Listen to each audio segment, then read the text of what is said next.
got another video today. Just wanted to talk about Melty Blood type Lumina, and now that the game's been out for like 2 weeks now, I just want to give my opinion on it, what I think about it, whether or not it's worth the money. Um, yeah, so it's only $50. That's still a decent amount, but it is $10 cheaper than the usual new game purchase.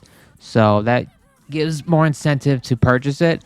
Now, whether or not you think it's worth $50, it depends. Like if you're going for single player content, this game really it has like the basic single player stuff. You can do survival mode, score attack. Each character has their own like arcade mode with their own little unique story. Training mode, versus mode, things like that. But it doesn't have anything like amazing. Like you're not buying this with a single player experience.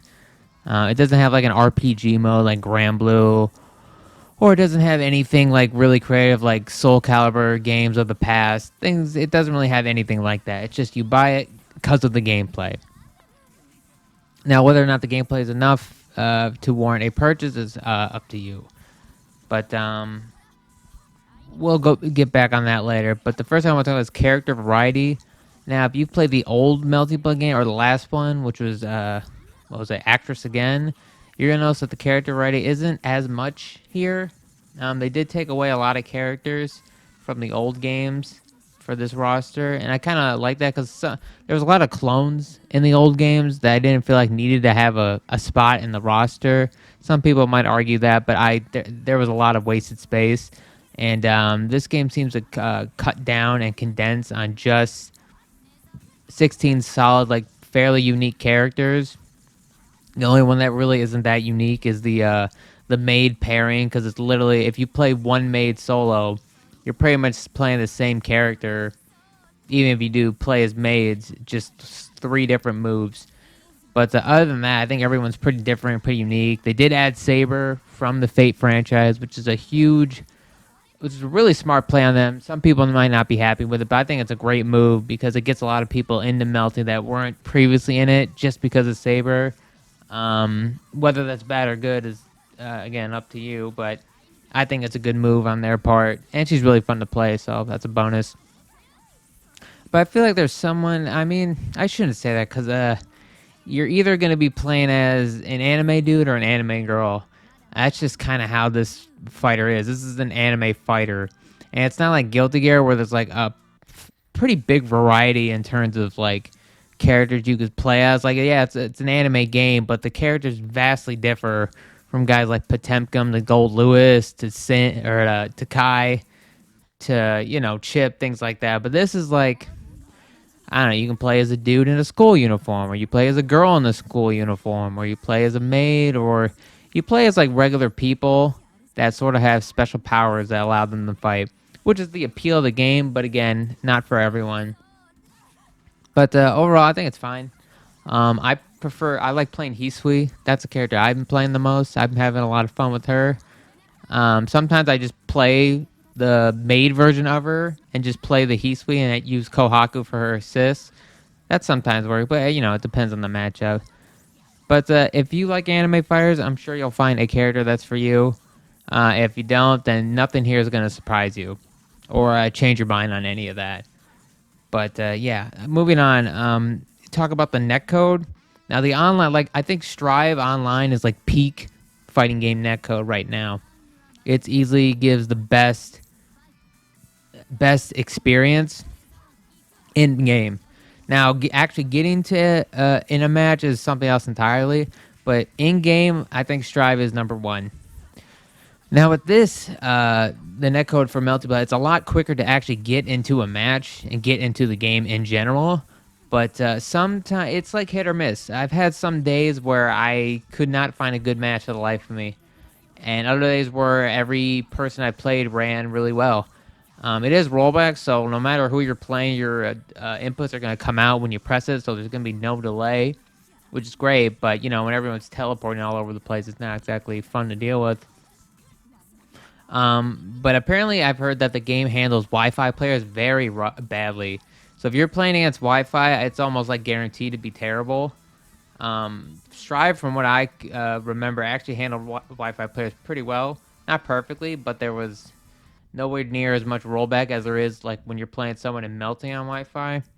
But overall, it's hit or miss. Some people have had a better time than others, but right now it definitely needs some improvements or changes later on to make it a more consistent experience. And the lobby system itself is pretty normal. You can create a room or search a room or search for rooms to play with, or you could do ranked. One thing I don't really play ranked because it's just 2 out of 3s, and then I don't know. I feel like I don't really learn anything in 2 out of 3s, but what they do in this is pretty nice, where you can do a rank set with someone, and then it'll give you the option to go straight to a player room if you want to keep playing. But I'm assuming people play ranked to get the rank points and all that, so I would make use out of it, but I can't imagine a lot of ranked players would. But I've found a lot of like success just starting my own room, limiting it to only 2 people, infinite rematch, and we just go until whatever. That's fine. That's fine. Other than rank, there's a letter system, sort of like it reminds me of the square systems of the old Arc Sys games, where you start out with the letter C, and if you beat I don't know how many times, but you have to beat someone that also has the C ranking. I think it's like 10 times. Then you'll be a B rank, and then you can go up to like A, S, S plus. I don't know if there's anything higher than S plus, but yeah, it has a system like that, so it's something you could still work on even if you're not doing rank, which is what I prefer to do. I prefer to like casually compete, so I like learning and getting better and getting good and all that. But like I don't ranked has just never been appealing to me. That's because most games don't even do ranked well. I don't think. In terms of like a rank system, like maybe Street Fighter Five has a good rank system, but I just do not want to do 2 out of 3s and then get sent back to training mode and then do it again with someone else. I think that's great for a tournament player because that's exactly what they need to do to be good at tournaments. You have to adapt or have to play 2 out of 3 sets, so your adaptability to people needs to be like quick. So maybe if you want to do tournaments, it would be better. But if you're just like playing it just to enjoy the game and not take it too seriously or anything, or just maybe do okay at locals, it's just better to just, I think, just set up a room and just have long ass sets with people.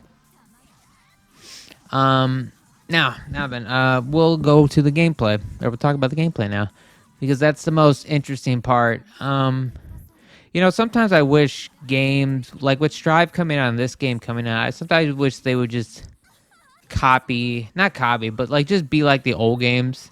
Sometimes I wish that. Like I like some of the new aspects in Strive, and same for Type Lumina. But it'd be nice if just the new version came out and it was just pretty much the same, with some very minor differences. Like KOF 15 looks like it'll just be KOF with like a move change or two, but it'll still just be KOF. Now Type Lumina compared to Actress Again, I mean, this is definitely its own game. It's Melting Blood, but it's definitely like a new Melting Blood, and that's largely due to how the shield works in this game and how moon skills function in this game. Now, before we get to that, the movement's great, right? All characters get like 2 air dashes and an air dash and a double jump. And if you activate Moon Drive, then you get like 3 jumps or 2 jumps and 2 air dashes. The movement's really good. A lot of modern fighters do not have like amazing movement. Strive is just, you get the shitty air dash. Tekken and Street Fighter, you really don't have much movement in terms of like air mobility. But in this game, you can really move. And you're going to be playing a lot of like air footsies rather than ground footsies. And I really like that. That's really fun. It makes for a very fun neutral game. So that's good. The combo structure is good. It's like an easier version of Under Night in terms of combo structures. It has like delays that you can do, but they're not very hard to do at all. If you practice them for a little bit, they're relatively easy to get down. Usually the optimal thing you want to do is get a good combo, and an somewhat optimal combo into a hard knockdown situation, and then you can run your Oki or whatever you want to do. Yes, so the combos are fine. They're fun to do. They're fun to pull off. But that's not the main thing about the game that really strikes you. The movement and combos fine, but the real thing is the shield and moon skills. Now, okay, starting with shield. Shield is, I don't want to say it's a party game mechanic, because that would mean it's like just anytime you use it, it's just a free for all. And it's not like that because you can definitely play around it. You can bait it out. You can punish it. You can guess right and deal with it. But shield is quite the option. I must say, it's like dealing with Vanish. It's like dealing with someone doing like Vanish in Dragon Ball Fighters, but like elevated to like the next level. Because you can do a button and they'll shield it. It's like okay, and then you'll shield their button, okay, and then you'll do your attack and they'll shield, and that can go on for like 5 or 6 times sometimes. And it's like at that point you really are just guessing. You're not even reacting. You're just guessing whether or not they're gonna shield because you can do the immediate attack, you can vanish from behind, or you can do what's called a shield thrust, and that beats. I don't even know what that be. I don't think it clashes with the fast attack. I don't know if it beats the vanish behind, but you have a lot of options, or you can just shield and do nothing, which I've noticed a lot of people have started to do now, because honestly, they don't want to deal. I can imagine they don't want to deal with like the shield wars. I don't know if that's a coin term, but whatever. Yeah, I don't want to deal with the shield war, just constantly shielding back and forth, just guessing, guessing, guessing. Like, I know fighting games require a lot of guessing, but when I'm put in a situation where I'm like forced to guess like that, that doesn't really feel good. Sometimes I like to use it. The way shield is very hard to explain because it's just because from a spectator's perspective, it looks very cool. It looks very anime, and people are dashing and teleporting behind each other. It looks very cool. But from a player's perspective, I mean, yeah, if you're the one that wins out on the little shield battle, then yeah, you feel good. But you're always there's always gonna be times where you're gonna be on the losing side too, and it feels terrible, honestly. Like it feels like you didn't lose because of still, you just lost because he happened to press the right button during the right time. But other than that, it's not the worst thing. You can play around it. That's the biggest thing that makes it like somewhat okay. You can play around it. You can bait it, punish it. Obviously shield doesn't beat grab, so you can just grab it, things like that. But something that might be a little egregious or a little ridiculous is the moon drive and moon skills. Now this has come up very frequently where you're going to be clashing moves with the opponent, and I haven't really had much experience dealing with that, dealing with like moves that clash and what options you can do afterwards. I did it a bit in Grand Blue. That was the only really game where I noticed it happened at all. I don't really, I've never really seen that before. I never really dealt with that before. But in this game, clashes happen all the damn time. And a large part to do with that is wake up moon drive. So wake up moon drive is just you wake up, you hit the moon drive button, and time is stopped, right? And you can act immediately out of it. And a lot of people have moon skills that can come out frame one with they're not armor frames, but they're called clash frames. So what that essentially means is that if you wake up moon drive and then the opponent tries to meet you with a button and you press your moon skill, you will clash with them. And the moon skill you'd probably want to do is a multi-hitting one.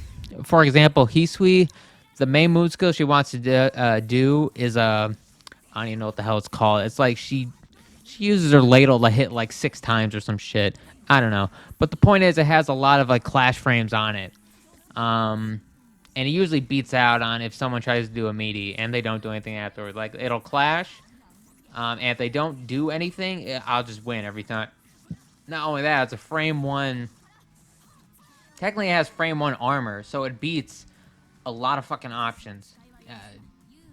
That's fact. It just beats a lot of options. It can be quite annoying to deal with. Her Hisui isn't even the worst. I think the ones that like the moon skills that go that the DP, the reversal moon skills, those are a pain in the ass to deal with if you don't know how to.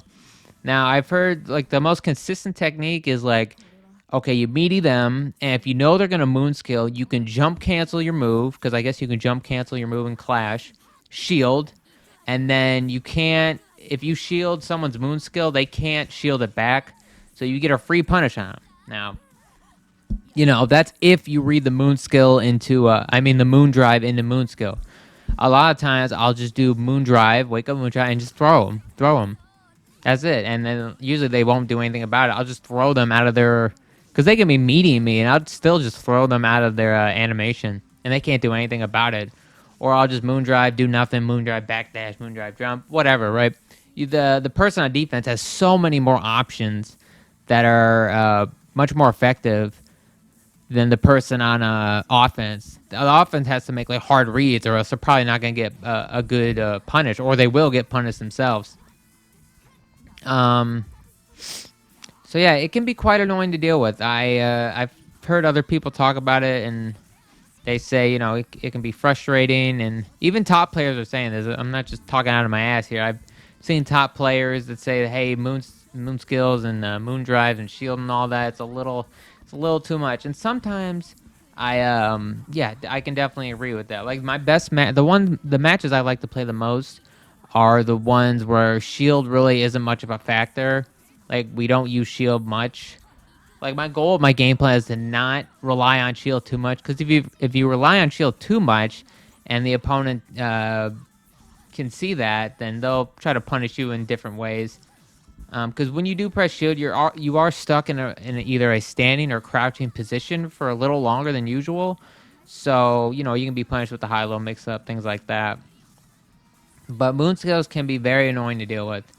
Um, like I like the idea of having like, okay, you have your special moves, then you have your EX special moves, and then you also have your moon skills. Like it gives the player a lot of variety and a lot of moves to mess around with and see what like how they work together. But I feel like them having like frame one armor slash clash frames, I don't even know what the hell you want to call them anymore, is a little ridiculous. Honestly, it can I don't know how they would improve it.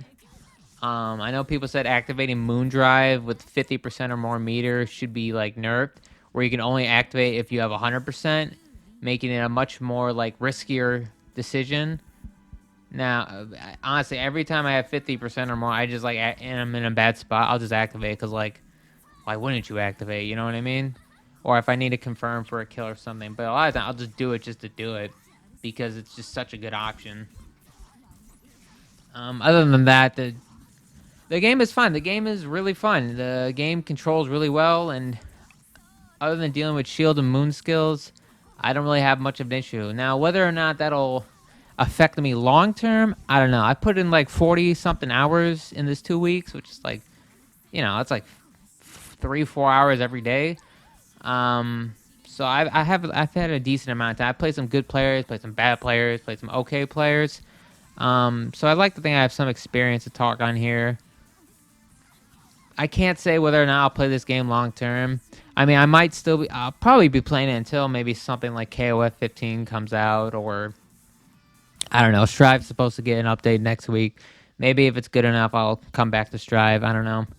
But it's a nice, it's fun. It's good. It's good. If you want like a fun, fast-paced anime fighter, I would recommend it. Just know beforehand that you have to deal with Shield and Moonskill shenanigans. You're just gonna have to deal with it.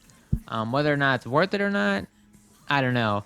I'm sure you could just play the old Melty Blood, but that has some broken stuff in it too. But it doesn't have this new Shield and Moonskill stuff. But it all depends on you. All right. Thank you for listening.